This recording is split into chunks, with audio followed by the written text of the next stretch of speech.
One of the biggest keys for NC State football success, both on Thursday night and the entire regular season, you must stay healthy.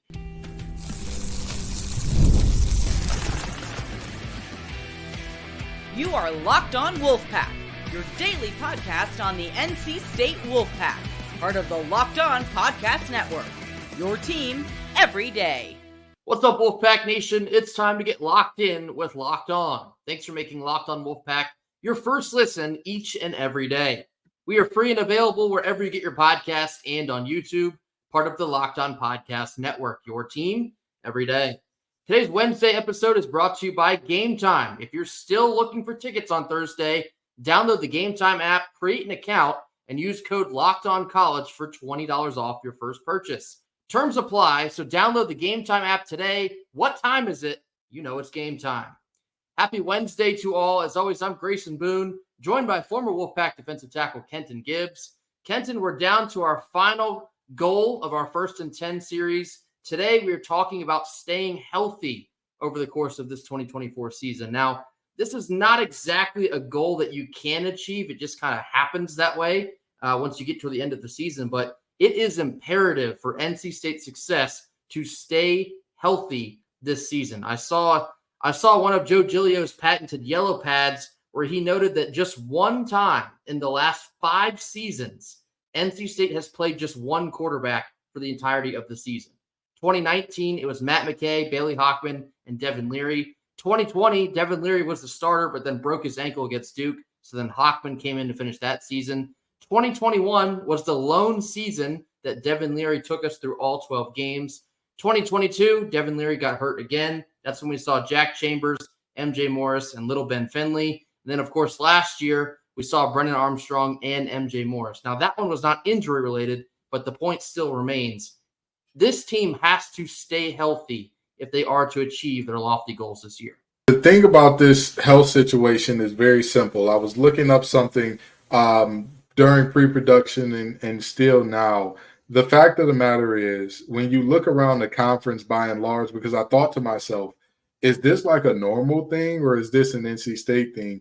It seems to be an NC State thing, the lack of health at the quarterback position at least. Football is a violent game. It's a gladiator sport. It happens, right? There's going to be injuries all over the place.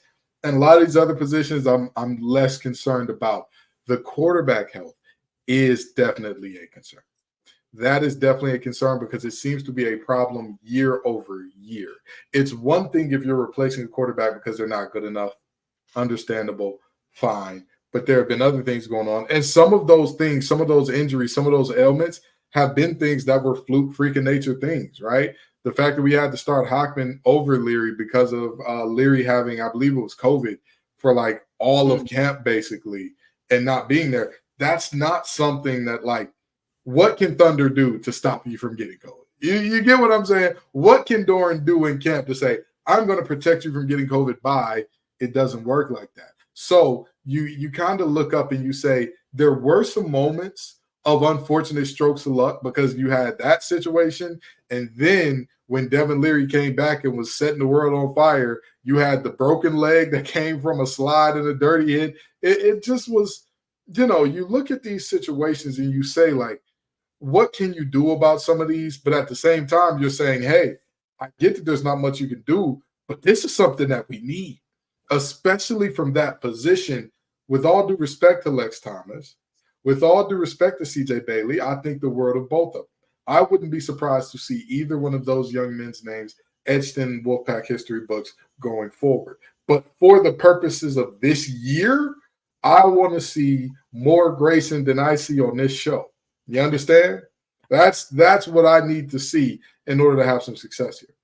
And it certainly doesn't just stop at the quarterback position either. We obviously remember the struggles to keep Peyton Wilson healthy for quite a long time. He struggled mightily with injuries on and off the field. Isaiah Moore had that knee injury in 2021. That was a massive hit to that defense. Devin Boykin, as recently as last season, tore his ACL, and he's still recovering from that injury coming into this season.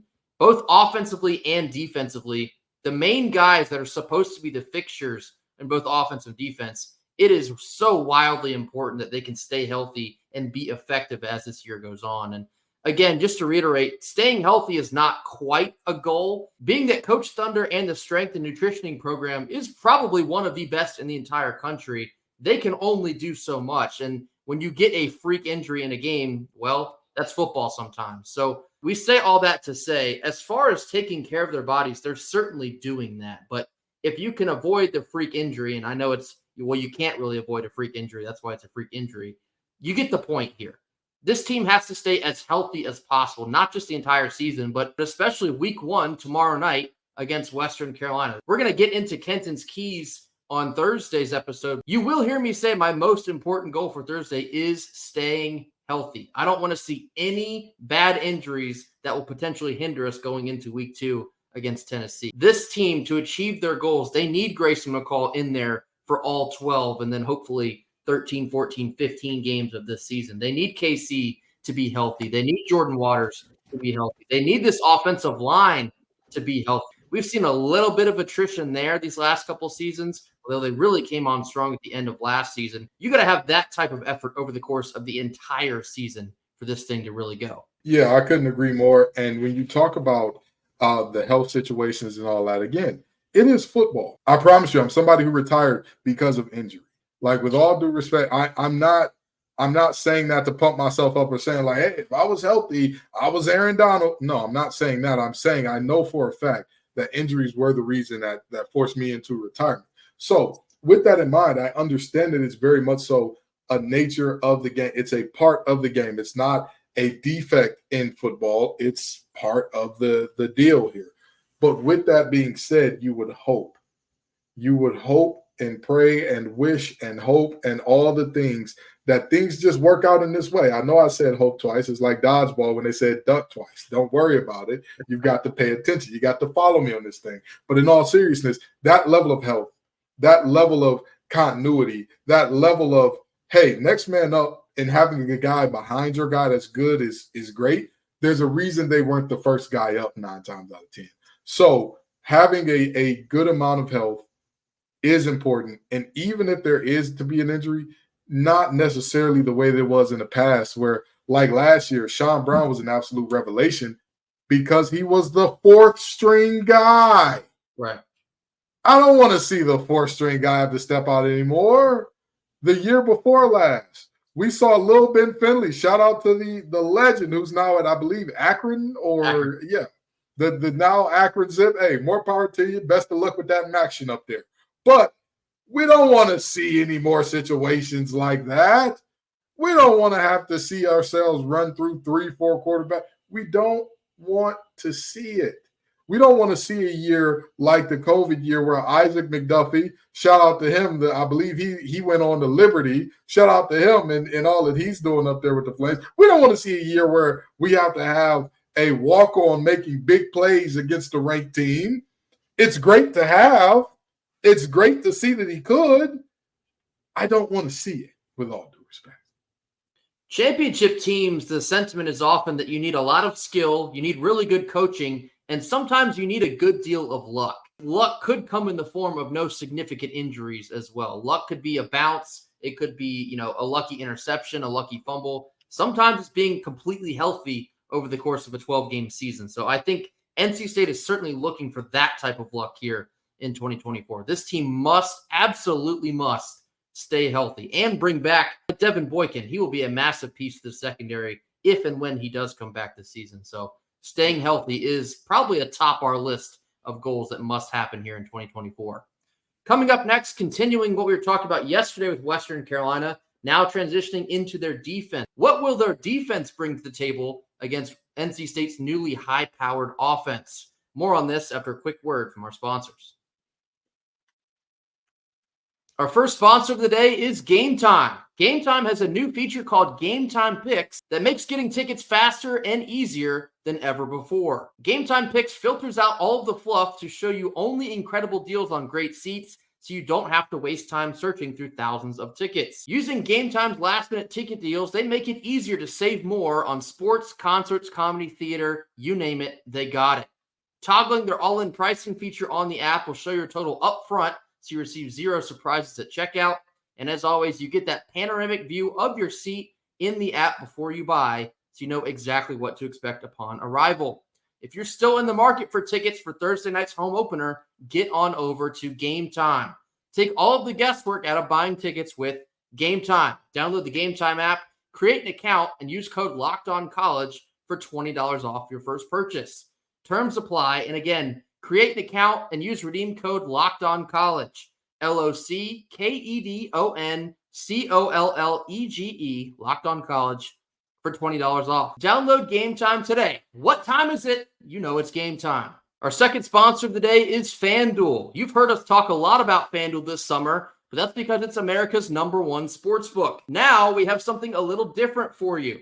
Right now through September 22nd, all FanDuel customers can bet $5 and get a 3-week free trial of NFL Sunday Ticket from YouTube and YouTube TV. Then, using a YouTube TV base plan, you'll be able to watch every regular season Sunday afternoon out-of-market game. All you need is a Google account and a current form of payment, and then if you choose, you can cancel at any time. Head on over to FanDuel.com/lockedon to download America's #1 sportsbook. FanDuel. Our Wednesday show, now flipping the script from yesterday, we're going to be looking at the Western Carolina's defense and what they are bringing into Thursday night's home opener. Western Carolina's defense Western Carolina allowed an average of 27.7 points a game last season in the FCS. That was ranked 73rd in that division, which is not that great, but when you have an offense as good as they had last year, oftentimes it is good enough. They're returning 8 of their top 11 tacklers, most of which are in their secondary. Their big-name players are basically all in their secondary. Safety Lee Campbell, safety Ed Jones IV, cornerback C.J. Williams, cornerback Samari Dukes, and cornerback Ken Moore Jr. Those are their more or less 5 big-name players to watch on their defense. And being that they're all in the secondary, that tells me that NC State can be extremely physical up front, establish the run game, and they should be able to take care of the rest. Yeah, the reality is you're the bigger team physically. You are physically the bigger team. You need to be able to move guys around. You need to be able to have the ability to control the line of scrimmage on both sides, and that's going to need to be done. Because with all due respect, even though I think that their defensive backfield is pliable with the weapons that we have in terms of our receivers and all that, if a team has an Achilles heel that you have the ability to exploit, you exploit it. You don't sit there and go, well, I know that I could go to their Achilles heel, but we're better than them at their strength too, so let's go at their strength. That is foolishness. That is nonsense. You always take, as the old saying goes, you never go broke making a profit. You never go broke taking a profit. Take what you can get on the ground and keep rolling from there. Yeah, I expect NC State to establish the run game basically right out of the gate. Looking for a relatively big game from Jordan Waters. I wouldn't give him a crazy amount of carries because, again, you want to be able to keep him healthy going into week 2. You might see a pretty sizable amount of Kendrick Raphael, maybe some Hollywood Smothers, possibly some Duke Scott. Like I mentioned yesterday, this could be a game where you see a healthy amount of Duke Scott, being that they're trying to preserve some of their 1s and 2s going into that Tennessee game. So I expect the run game to be a very integral part to NC State's offense in this game.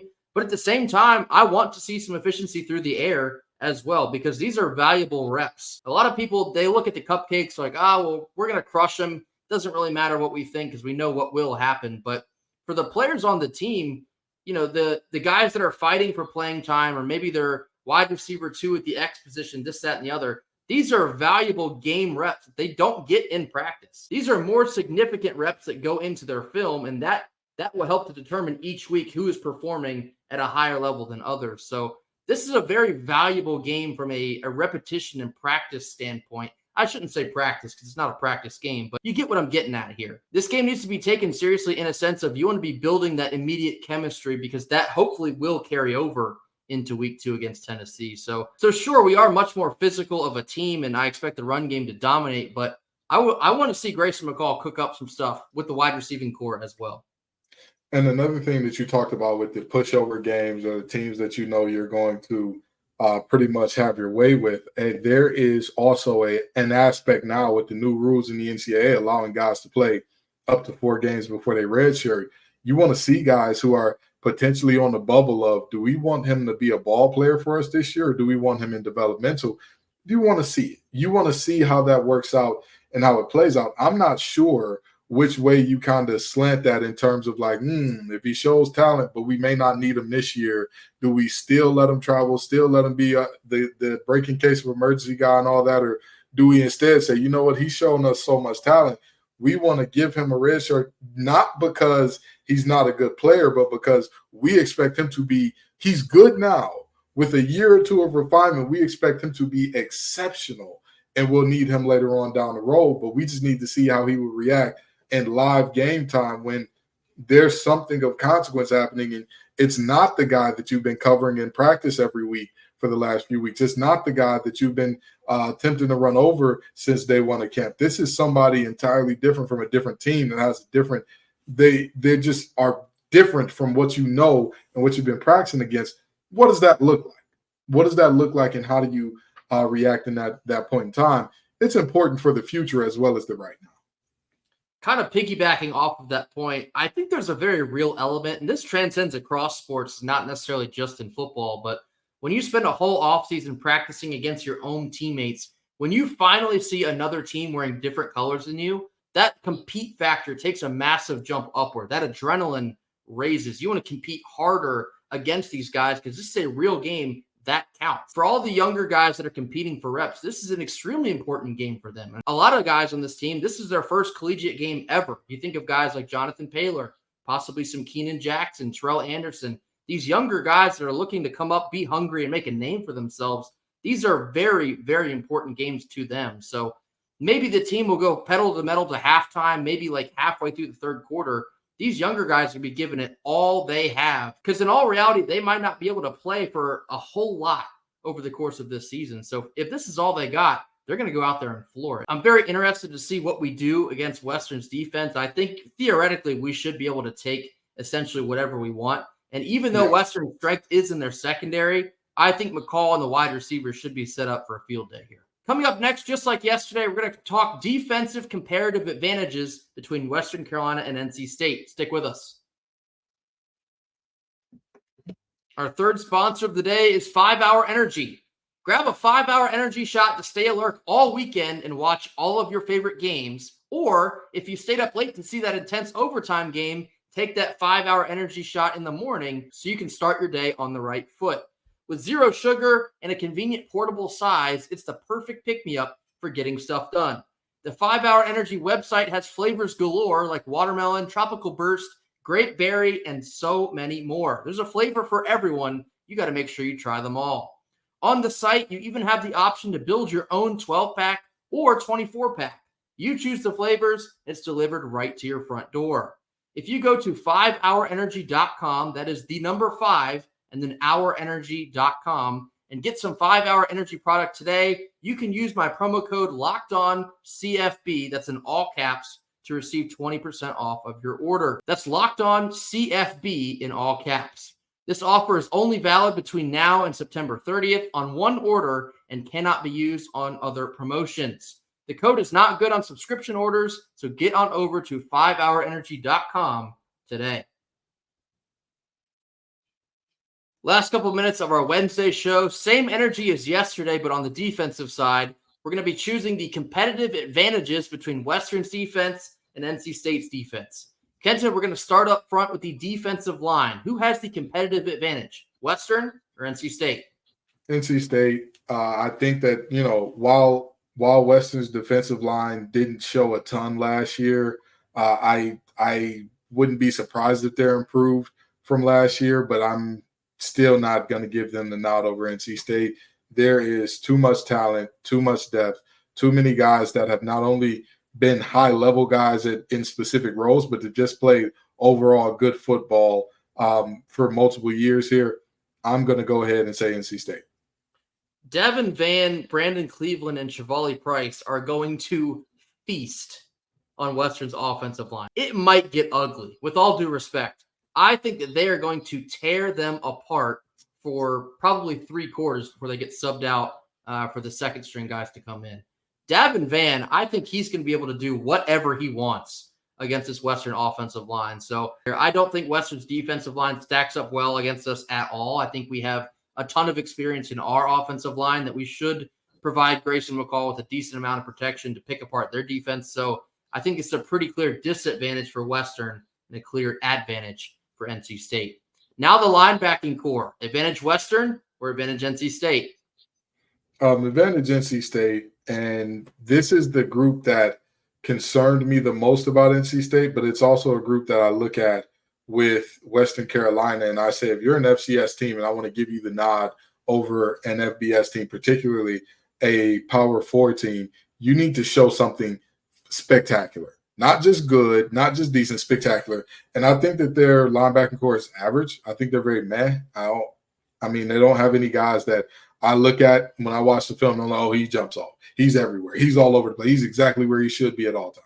This is obviously the group that I will have my eye on the most for NC State's defense on Thursday night, because we have had a ton of questions. Will Sean Brown step up? Will Caden Fordham step up? Will Devon Betty step up? Will the linebacking core as a whole be able to answer the bell and not exactly replicate last year, but be pretty close to where you don't feel a drop-off? That is probably the $1 million question of our defense here in 2024. So the linebacking core, they're going to have a lot of attention, not just in this game, entire season. So I'm going to be looking for the linebackers to show me something on Thursday night. Against Western, they more than likely will. So I think that's obviously advantage NC State. And then finally, the secondary, advantage Western or advantage NC State? Western's best unit is their secondary. However, so is NC State's. I would say that this is advantage NC State because, again, Aiden White, freak of nature. He's a guy that just he is a football player through and through. And I tell people all the time, there's a difference between an athlete and a football player. An athlete, you can pick up a lot of different things. He can be very good at it. He'll test out like crazy. When you put him in shorts and a T-shirt, he will look like a god amongst men. But sometimes when you put them on the field, they look a little lost, as opposed to a football player. May not test out the highest, may not be the guy who does all of the things in terms of, oh, man, his numbers are through the roof. He bench pressed this 25 times and he ran a fourth. But he just knows the game. He just knows where he should be. He's willing to be physical and get his nose in there. He's willing to do all of the things that football players have to do because, again, he's not an athlete. He's a football player. That's what Aiden White is. On the other side from him, be it Cisse or be it Coley, who I believe is pushing Cisse there, you're looking at a situation where Coach Gibson said Cisse is going to be one of the best corners in the nation, and yet there's an or by his name. Take a second to think about that. Take a second to think about how good the other guy must be. That's like hearing somebody say, hey, this one here, this is the most beautiful woman I've ever seen in my life. But this woman is also up there with her. Like, what do we have going on here? You know? And so Jahad Carter, another guy, all-conference guy, looking to bounce back from some injuries and all that. This is going to be a special year for the NC State defensive backfield. And I'll tell you this much. This defensive backfield starts off a campaign of dominance tonight if that is to happen for them. If that is in the cards for them, they started off this night showing everybody, hey, we are exactly who you think we are. This is a really special group for NC State secondary. Talked a lot about Aiden White over the course of the offseason, what he means to this defense and not allowing a touchdown a single time in the last 2 seasons. Brandon Cisse is the next up-and-coming star at corner. The safeties are crazy deep. You have Jahad Carter back there at nickel. You have DK Kaufman over from Auburn playing safety. You're going to have Bishop Fitzgerald in the mix. Devin Boykin, whenever he comes back to full health, he'll be in the mix. Just an unbelievable group of talent this year for NC State secondary. Very interesting matchup for them in week 1, being that Western, if they're going to experience any success, they're going to have to rely very heavily on the play of their quarterback. In this game in particular, that plays right into the Wolfpack's hands. So this is a very clear advantage for NC State. I'll be very interested to see how many times we can force Gonzalez into making a poor throw, because it might be quite often. But yes, to summarize all of that, this is a big-time advantage for NC State in the secondary.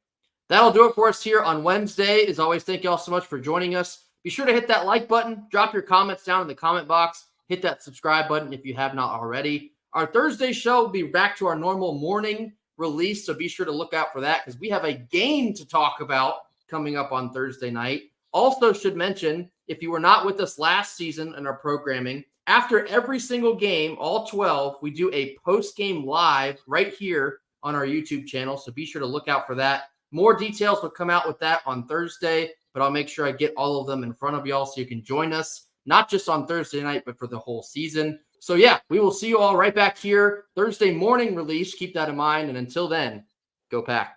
Go Pack.